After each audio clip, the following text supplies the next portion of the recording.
جناب حضرت پیر صاحب، آپ جس طرح خانقاہ نقشبندیہ اکبریہ کے سجادہ نشین بھی ہیں، آپ اس حوالے سے گفتگو فرمائیں اور ہمارے سامعین حضرات کو اور ناظرین کو اپنے اسلاف کے بارے میں معلومات فراہم کریں۔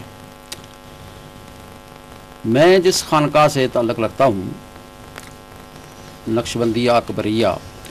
یہ ہاری پور پاکستان کے اندر ایک عظیم الشان خانقاہ ہے۔ میرے جد امجد پیر سید علی اکبر شاہ صاحب رحمۃ اللہ تعالی علیہ، جن کے اس وقت تک 56 سالانہ عرس مبارک جو ہیں وہ ہو چکے ہیں، اور میرے والد گرامی پیر سید محمد شاہ صاحب رحمۃ اللہ تعالی علیہ، شمس العابدین کا لقب تھا، ان کے تقریباً 13 عرس سالانہ ہو چکے ہیں۔ ہر دو شخصیات نے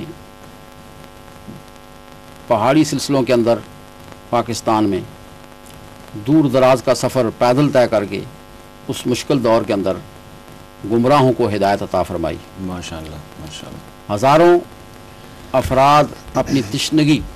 بجھانے کے لیے اس آستانے پر حاضر ہوتے رہے، اور انہوں نے ان کی اس پیاس کو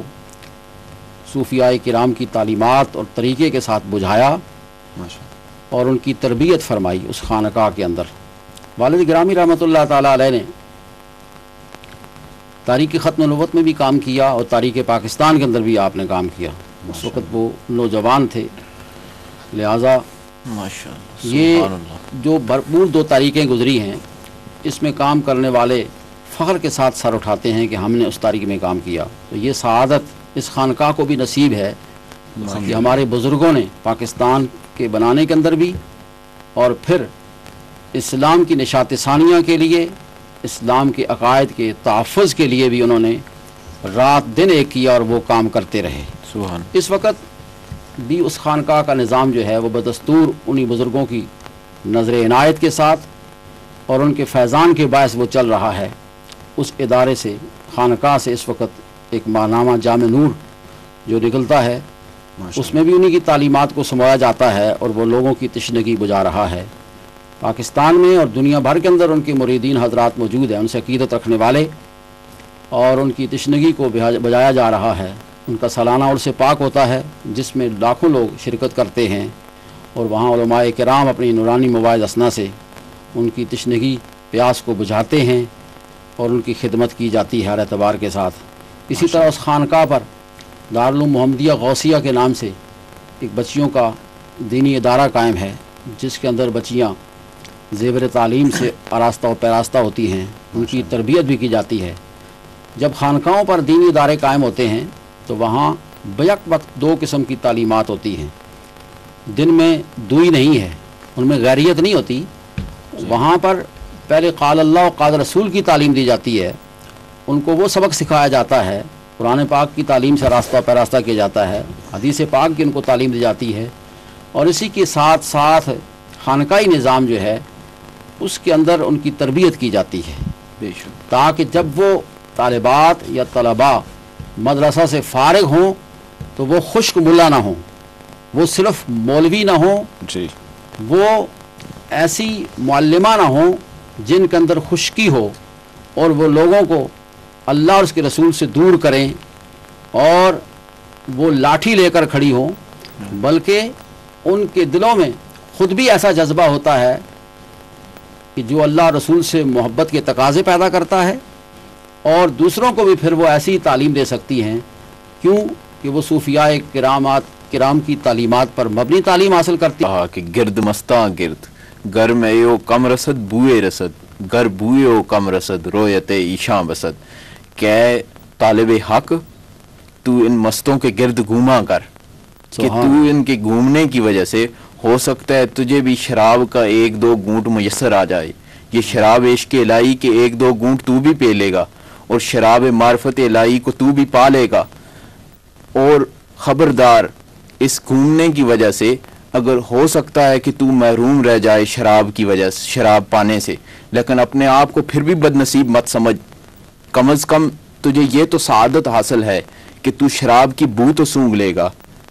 اور اگر تو بو بھی نہ سونگھ سکے تو پھر بھی اپنے آپ کو تو بد نصیب نہ سمجھ، اس لیے کہ تو رویت ایشاں بسد، تو کم از کم ان اللہ والوں کا،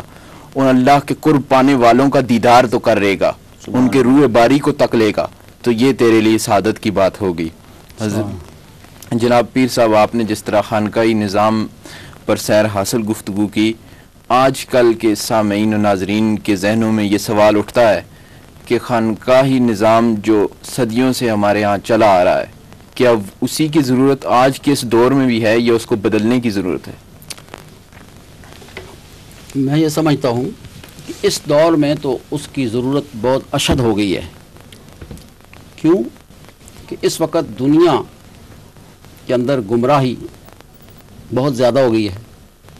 آج کے نوجوان، بوڑھے، ہر طرح کے لوگ جو ہیں وہ اللہ اس کے رسول سے بہت دور ہو گئے ہیں۔ جب یہ خانقاہی نظام پورے عروج پر تھا، تاریخ یہ بتاتی ہے کہ اس وقت دور دراز سے لوگ اپنی تشنگی بجھانے کے لیے اللہ والوں سے تعلق استوار کرتے تھے، بلکہ اپنے گھر بار کو خیر آباد کہہ دیتے تھے، اور ہمہ وقت اللہ والوں کی خانقاہوں میں وہ موجود ہوتے تھے۔ ہزاروں اور لاکھوں کے حساب سے ایسے ہمیں لوگ ملتے ہیں کہ جنہوں نے اپنی تشنگی بجھائی، اور ان خانقاہوں کے وجود کی وجہ سے لوگ اللہ کے گرویدہ ہوئے، لوگ گمراہی سے دور ہوتے رہے۔ آج مشائخ عظام بھی موجود ہیں، خانقاہیں بھی موجود ہیں، لیکن خانقاہی نظام میں آج فرق آ گیا ہے۔ وہ جوش و جذبہ، وہ معاملات جو پہلے جیسے تھے وہ آج نظر نہیں آتے۔ اس لیے ان خانقاہی نظام کے اندر اسلاف جیسا نمونہ پیدا کرنا چاہیے، ان کی تعلیمات کے مطابق عمل پیرا ہونا چاہیے، وہ سادگی اختیار کی جائے، اور اسی طرح مخلوق کے ساتھ پیار و محبت کا درس دیا جائے، ان سے محبت کی جائے۔ آج ان خانقاہی نظاموں کے اندر یا مدارس کے اندر ایسی تعلیمات بالکل نہ دی جائیں جو نفرت کے بیج بونے والی ہیں۔ آج سب سے پہلے تو ہمیں پوری انسانیت سے محبت کرنی چاہیے، خواہ وہ مسلمان ہے یا غیر مسلم ہے، خواہ وہ کسی ملک کا ہے، کسی رنگ کا ہے، کسی مذہب کا ہے، کسی نسل کا ہے، کسی حیثیت کا مالک ہے، اس کے ساتھ محبت کا اظہار کیا جائے۔ محبت کے ذریعے سے اسے اپنا گرویدہ بنایا جائے، اللہ کے قریب کیا جائے، نفرت کے بیج نہ بوئے جائیں۔ یہی صوفیاء کرام کی اصل تعلیمات ہیں۔ اس لیے بالخصوص مشائخ پر،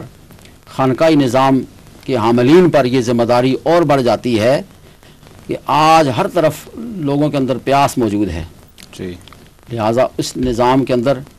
موجودہ حالات کے مطابق تھوڑی سی تبدیلی کے ساتھ ان بزرگان دین کی تعلیمات کے مطابق کام کیا جائے تو لوگ یقیناً